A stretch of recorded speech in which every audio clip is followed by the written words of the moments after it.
Yeah. Good Friday morning, friends. Welcome back for another episode of the Finding God in the Dark podcast. My name is Don. My name is Jonathan.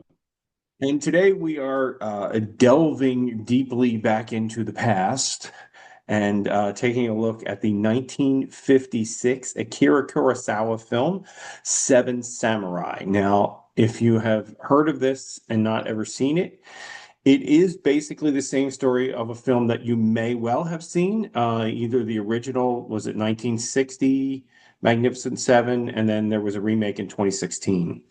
But after watching this film, I went back and rewatched the 2016 Yeah. Magnificent Seven. It is not No, okay. It's the same basic structure of a story, but it ain't the same. no. So we're going to talk about we're not going to talk about Magnificent Seven. We're going to talk about the Seven Samurai, Yeah. which is in black and white, is in Japanese Yeah. with subtitles, and it is 3.5 hours long. It's, when I saw it, I'm like, oh, thanks, Don. You're welcome. What's interesting is like, when you watch it on a streaming service, you'll get recommendations for the next film. And the next film they recommended was another Kurosawa film called Yojimbo, which I think I'd have to look it up, but I know there's like modern American versions of that have been done as well. Yeah, yeah. Anyway, let's focus on this one. Where do you want to start, Jonathan? To me, it's a good reminder that if a movie is considered a classic, stick with it, even if at the beginning you're like, oh, what did I get myself into? Very true. Yes. Because for whatever reason, I'm guessing it's direction by the director. The first several scenes are just really overacted, especially a scene where they go to the city to look for the samurai and there's just two goofballs that are in the like boarding house and they could not be eating the scenery more. And I'm just like, oh my God, what am I watching for? You know, but the reality is, I was like, take a breath. This is considered one of the classics of cinema. There's got to be something here. And the reality was about an hour, less than an hour in, I was like, oh, I get it. Especially the battle scenes, they would be impressive today. And they were filmed in the 50s with really bad equipment and, ineffectual lighting in the way that we have lighting today. And I Mhm. mean, you can understand why people are drawn to this film because the action set pieces are amazing. And literally almost nothing in the way of special effects. Of course, no CGI or anything like that. It I found it interesting, and you may not find this as interesting as I did, Yeah. that there are some very real like Japanese anime archetypes in this film Yeah. that repeat if you watch any anime, there's certain characters you're going to see over and over and over again, which it almost feels like this might have been the origination of them. Now, I don't know if it was, but it's interesting to look at that and go, wow, okay, like I see that character over there in that anime or that character in that anime. Yeah. So it was really interesting for me to pull that out of there. But the story, I mean, you're so dead on. Like, stick with it. If you're gonna watch this film, stick with it. Yeah. It took me two sittings to get through it. Yeah. Yeah. Okay, but it just gets better and better as it goes along. Yeah. And I think what this film does, and again, I don't want to refer a whole lot back to the Remake. more recent adaptations. But I think what this film does better than those is really set up the entirety of the situation. Yeah. Takes it, Kurosawa takes a long time to go through all of the training of the farmers for the eventual attack by the bandits on the village, and that feels important, because there's a lot of the meat of what this story is about is in those training sequences, Yeah. which, one of them I think we mentioned. Well, you sent the the list like you always do. And again, thank you. Yeah, Um, there was that one quote when they were kind of getting, to like, what are we doing? They're never going to come, that sort of thing. And, they want to take care of them. I think it was the group of farmers when they were telling them the plan.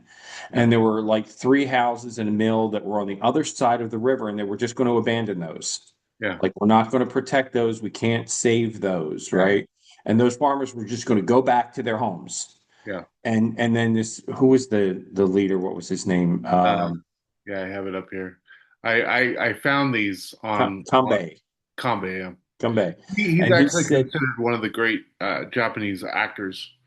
Yeah, he was excellent in this. And he said something to the effect of, um, if you only think of yourself, you will destroy yourself. yeah, If yeah, you think of others, you save yourself.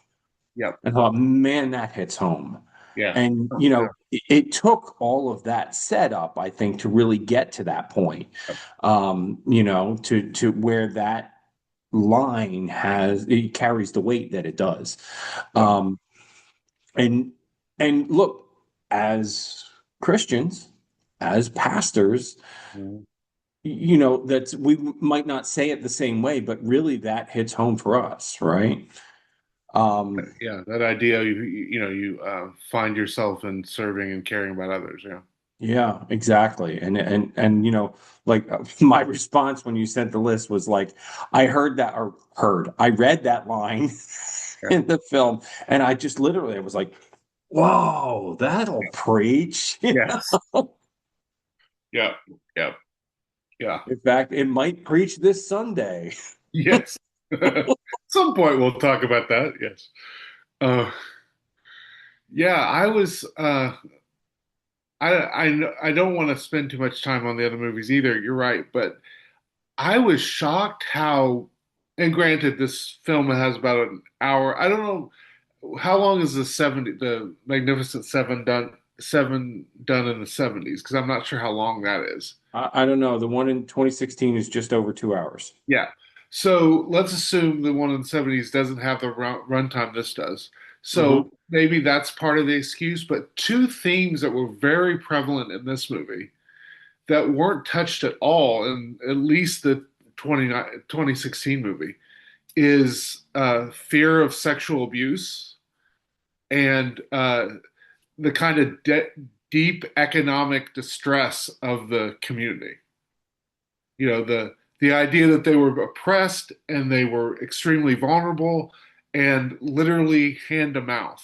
Like, they were, 2 hours and 8 minutes. yeah. Yeah. And those two themes, to me, help you understand the plight of why they're doing this. They literally are trying to survive from being starved and being oppressed. Like Yeah. they have to respond, or they literally could die. Like one of the leaders of the community goes like, "We're going to give them all our barley when they come back, and we're going to beg them hands and knees to let us have enough to keep going." And you realize how deep of anxiety, economic and oppression this community deals with, and you even see it in the samurai when Rikishi, which where is that for? I know some other thing uses the term Rikishi because I've heard it in my kids when they watch anime and stuff, but I don't know where it's associated with. But Well, yeah, Rikishi is his name of a wrestler, okay, a yeah, professional wrestler, but he yeah, was a Samoan, but he was not his character, the character named Rikishi he was supposed to be a Japanese sumo wrestler, yeah. Okay. but he was actually a Samoan guy. I knew I have heard, but anyway, Rikishi in this film is not a wrestler. He's No. a he's a young farmer who basically goes, "I'm going to go solve this problem, and I'm going to solve this problem by getting samurai." The old man, the wise man in the community, kind of directs them in that way, and he Hmm. kind of runs with it. And I think it was the old man that says, how are we going to get these samurai to come do this? And he goes, "Look for hungry samurai." So this idea that the entire Japanese culture, there are people that are hanging from threads in terms of economic situation, in terms of hunger and poverty. those ideas are not at all in the other movie that I saw, and I'm guessing not probably not in the Magnificent Seven. Yeah. So that kind of conversation, which is a powerful one about what pushes people to extreme action, is missing in those other movies. And then the other thing that was just completely not there in the at least in the 2016 movie was the fact that all the women of the community are hidden because the men are convinced the samurai are going to come and steal or rape them.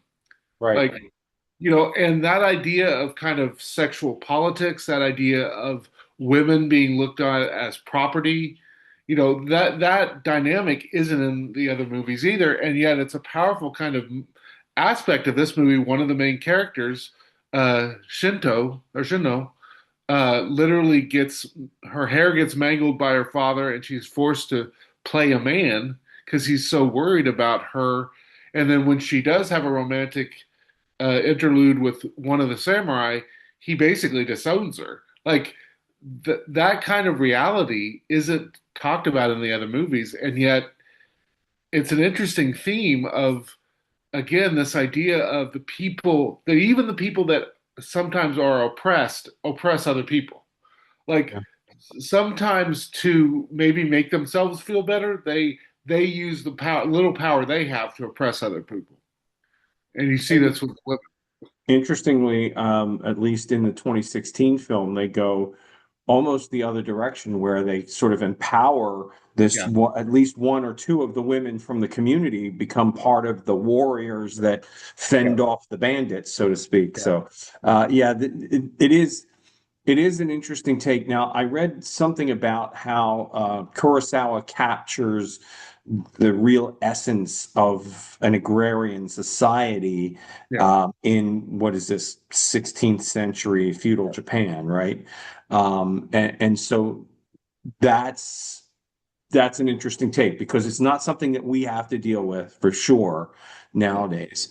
Um, yeah, it's funny because I hadn't watched this film before. You hadn't watched this film before. Um, I've of course, if you're into movies at all, you Yeah. have heard the director's name. This is if you love movies, if you look up movies, this is always on the top 100 list of movies you need to see. Yeah, And I've never seen it in large part because reading is hard for me, and so watching a movie with subtitles is really hard for me to do, to be hmm honest. sure. And so I think I've just avoided it, but it's one of those things where you're like, oh yeah, this is why people like this movie, like And I'm with you on that. The whole subtitles thing. I was like, boy, I hope it's dubbed in English. And then, it's all subtitles. I'm like, okay, I guess I'm reading it. but Um, I'm I don't not know. good with Yeah, that, sorry. but this was worth it. Yeah, what I thought was interesting is because of probably the length, and because he wants to take all these things. To me, this is a much better film. Well, obviously but it's a much better film in terms of having a discussion about what makes a just society. Because the other films are they're very good action films. They're very good kind of, justice films in the sense of we're going to fight for the downtrodden. But this kind of the depth of this movie is really kind of a critique of society and kind of a question of what makes us just.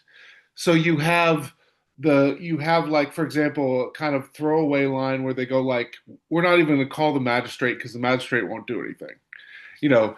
And then you have this other scene where the uh, the farmers basically turn in on themselves because they're worried about uh, the fact that this could destroy them. And then there's another time where they get one of the bandits and they like savagely go basically try to rip him limb from limb. And you also have this kind of interaction between the samurais about what's justice versus what's not justice, what's right versus what's wrong, even in the midst of war.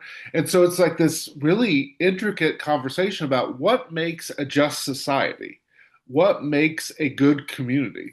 And to me, that those are essential questions Christianity, of building the kingdom. What does it mean to be a just Christian community and help create the kingdom on earth as in heaven? Like that's an essential part of what we're called as Christians to do. And this movie was very interesting about layering that throughout the movie about what does it mean to be good? What does it mean to be a good community? What does it mean to be a good person? All of that's at different points throughout the movie. And there's another element here that we've talked about in the past about hurt people. Yeah, And if you go to, again, he's one of these archetypes, Kikuchio, I think yeah. he's called in the film. He's the sort of the crazy samurai. And They're not he's really not even sure really he's a a samurai. samurai. He's like he's playing a samurai. Right. Like he doesn't have a pedigree. He has a fake pedigree or stolen pedigree. But he ends up being this, and for most of the film, you don't like him. Yeah, Like and he's he's just kind of kind the of a comic relief. crazy, yeah, he's a little bit Yeah, of comic relief. And then there's this scene where, when the bandits are attacking and this one family goes to rescue the old man from the mill, and the family is killed, but they rescue the child. yeah, And he's holding the child, and he breaks down, yeah. and he says, "This is me. This is how I became." And you're like, "Oh, okay. This guy's got a tragic backstory." He seemed Just, to be so angry about being around the farmers, about not trusting the farmers, and then right, you realize he was abandoned. You know, right. you He know, was a farmer. he was He a he farmer, was a and he was farmer family. Yeah, yeah, and he was abandoned, and so he's created this identity of being a samurai because that was his way of coping. yeah, That was his way of trying to find a place and trying to find an identity, which is another thing that runs through this movie is about what makes you who you are. What makes you a yeah. samurai? What makes you a farmer? What makes you a woman? All those things are kind of there's deep questions about identity. Yeah. It makes me wonder if he was trying to have a conversation about post-war World War II Japan and them trying to find themselves. I don't know. Oh, I just very it was possible. I mean, Kurosawa was deep like that for sure. yeah, That's very possible. yeah.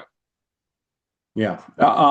So what else? I mean, I touched on kind of the two ones that really struck me was that, that incident, and then what the leader had said to them before about, taking care of yourself. Yeah. Um, Um, Let me see.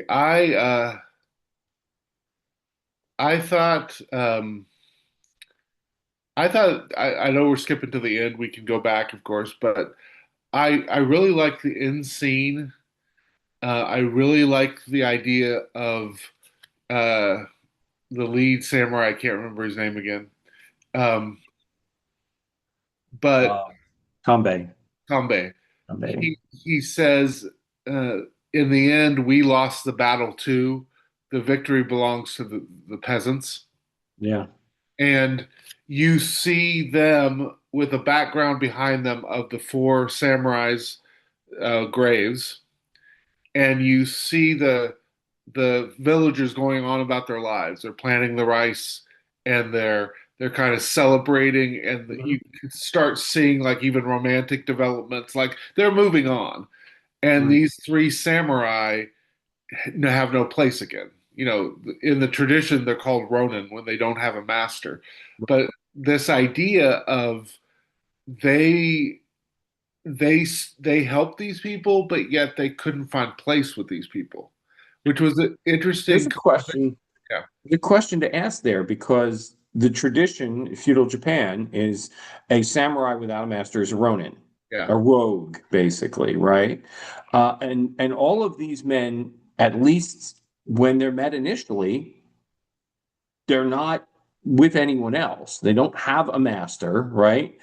Um, so they are kind of Ronin, and yet it's not Seven Ronin. That's not the title of the film.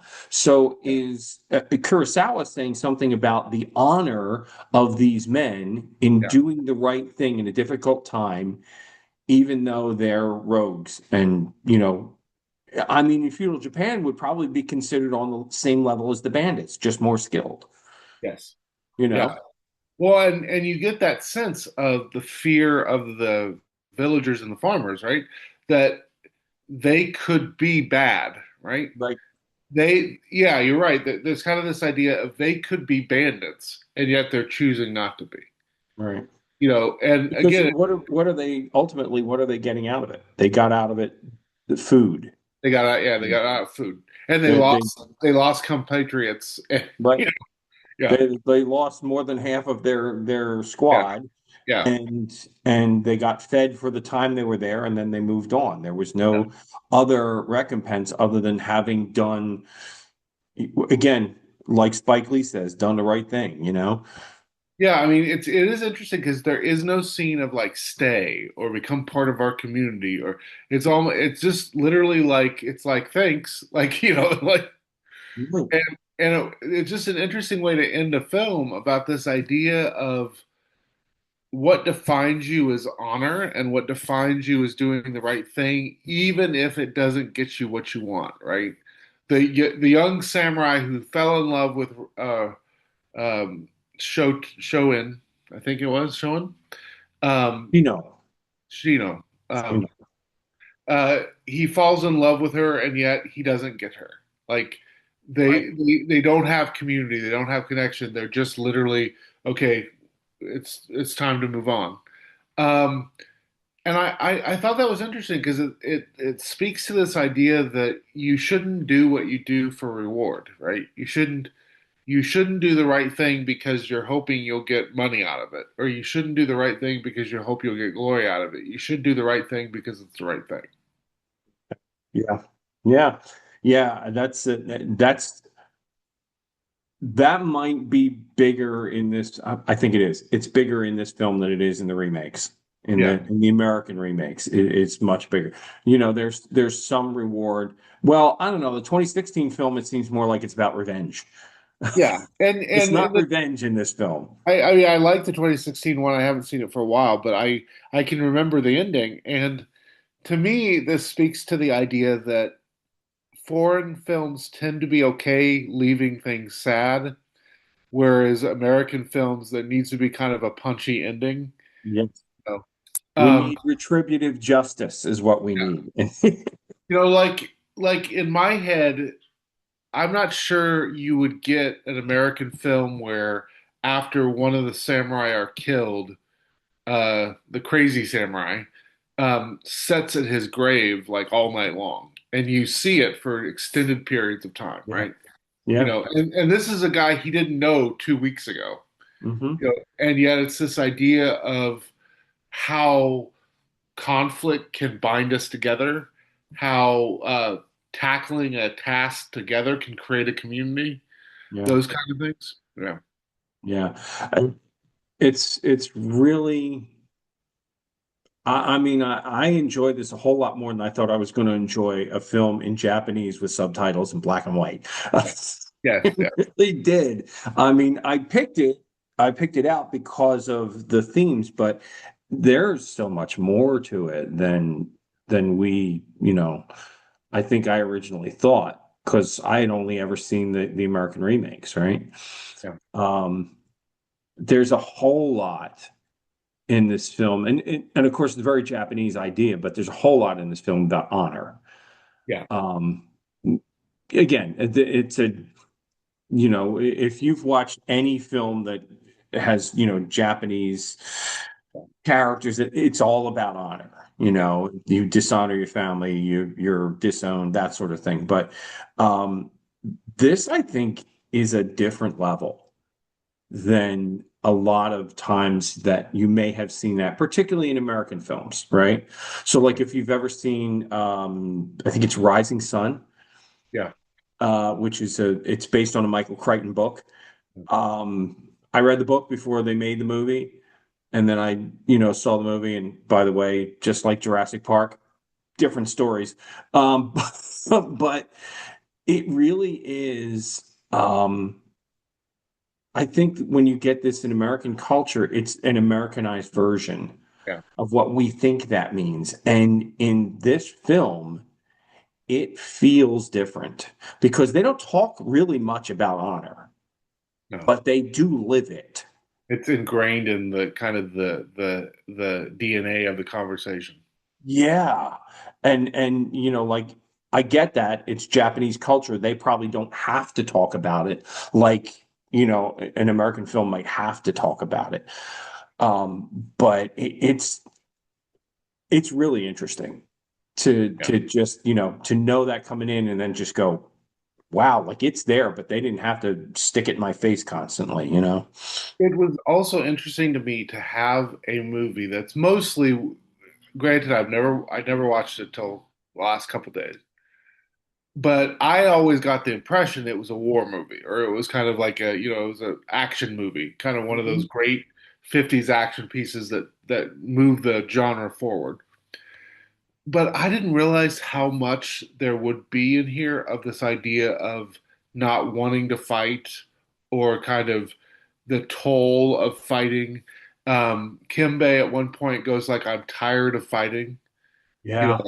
know, like that idea, and then like the weariness. You have three or four scenes where you just have exhausted fighters, and you see them just trying to fall asleep or trying to eat or trying to comfort one another.